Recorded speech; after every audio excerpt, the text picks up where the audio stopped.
people.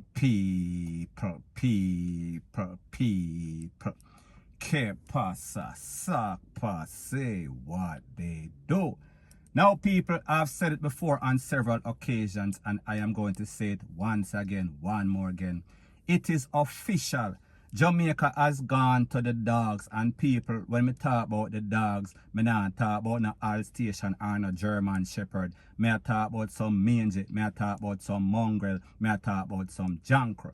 Now, this is based on an incident that took place in a place called Rhinesbury. We are speaking about Clarendon, and when we talk about Clarendon, we see that it is one of those places that is plagued by all sorts of crime, violence, rate, lele, blue, blah, blank. Now, based on the information from the Popo, it is said that an 80-plus-year-old man, and his name is Clifton Borry from Rhinesbury. He was conned up several times after his house was firebombed. So people, based on the information, it is said that some gunmen, some ops, some thief, they went to the house and them set it upon all sorts of blaze. And after the man run out, them conned him up several times. We are speaking about body was riddled.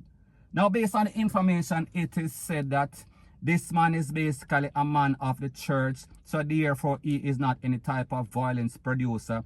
He is a community leader. He is a youth that works with the youth in the community in a Clarendon. So people, I don't know what you can do to make them people basically give some sort of immunity. However, people, like I've always said, any and everybody is an equal opportunity target, point blank and period.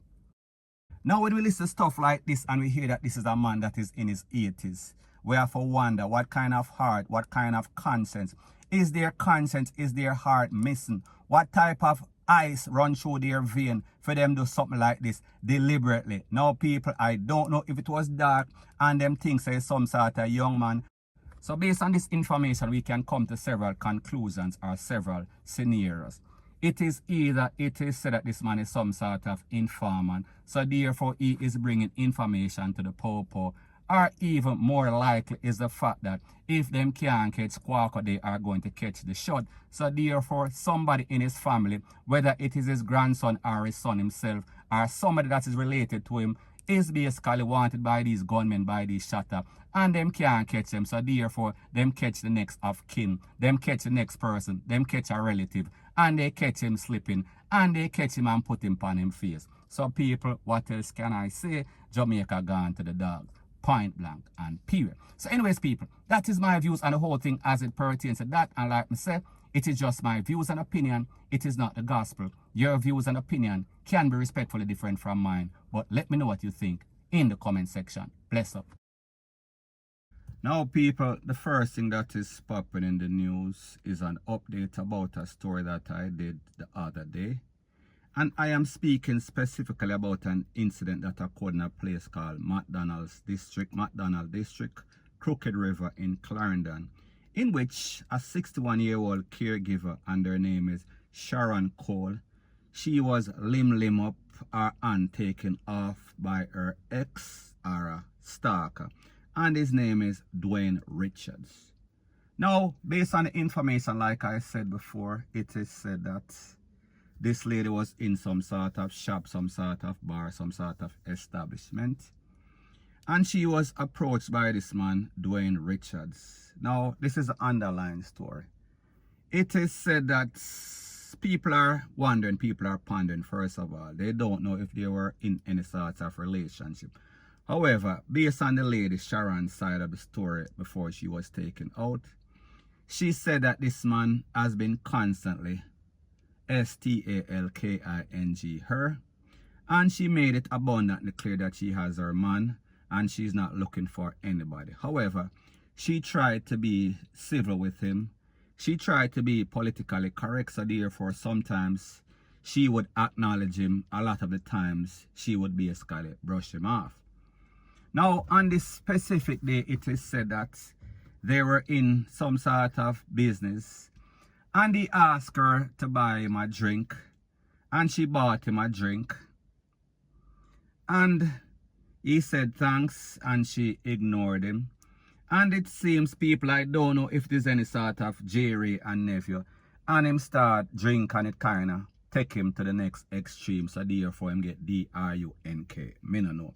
However, whatever happened to him in his mind, it did not justify the situation. So anyways, like I said, he told her thanks and she ignored him. And like me say, she was always ignoring him before. Sometimes she would whenever him basically get out of hand. Sometimes she would answer. Most of the time she ignored him. Because it seems as if this man was looking somebody. And the lady have her man. I don't know if they were in any sort of relationship before. That is what I heard. However, she was kind of trying to downplay it. Now, it is said that after he told her thanks, she never answered him. And people, the man grab her up and draw her and carry her out. And draw him last, and people, you know the story. The rest of the story is history. Him take off one her hand. And even in the video that I put out on social media, the lady had the money in her hand, the piece that was taken off. So people, just imagine that video. That video was very graphic. Point blank and period. So people, I say this to say that there's a saying that I've always used, and you hear me use sometimes in my reviews.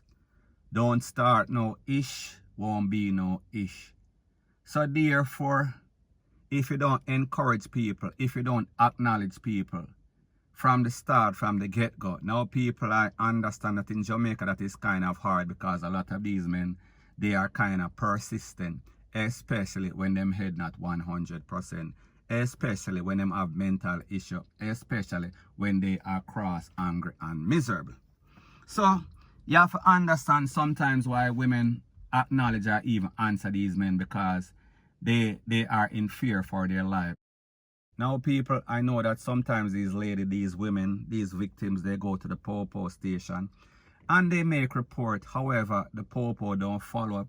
There is no sort of action until it gets to the extreme. And people, we saw that the other day, it got to the extreme because this lady lost her life in a very brutal way. So I say this to say that don't start no ish, won't be no ish. A lot of the times, it's best if you ignore these people and basically nip it in the bud. So therefore, whenever them say anything to you, they know exactly what to expect. And like I said, I also understand that sometimes these men are persistent and them getting at them feeling from the start. So people, like we say, the problem is not this lady.